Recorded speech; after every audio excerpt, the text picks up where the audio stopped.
नमस्कार, सत्यदर्शन न्यूज मध्ये आपले स्वागत आहे. मी पायल शहा. एक नजर टाकूया आजच्या ठळक घडामोडीवर. गडचिरोलीची मिरची शेतकऱ्यांसाठी झाली गोड. गडचिरोली जिल्ह्यातील दक्षिण भागात मोठ्या प्रमाणावर लाल मिरचीचं पीक घेतलं जातं.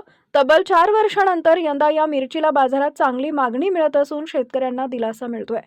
मागील वर्षाच्या तुलनेत यावर्षी मिरचीचे दर लक्षणीय वाढले आहेत.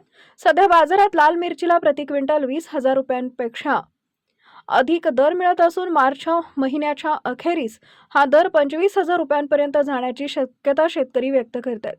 मिरचीचं पीक घेण्यासाठी मोठ्या प्रमाणावर मेहनत आणि खर्च करावा लागतो. हवामानातील बदल, कीड रोग आणि बाजारातील चढउतार याचा सामना शेतकरी हे पीक करतात. मात्र यंदाच्या वाढलेल्या दरामुळे उत्पादन खर्च भरून निघण्यास मदत होणार असून चांगला नफा मिळेल अशी अपेक्षा व्यक्त केली जाते. दरवाढीमुळे परिसरातील शेतकऱ्यांमध्ये समाधानाचं वातावरण आहे. यामुळे गडचिरोलीची मिरची शेतकऱ्यांसाठी झाली गोड.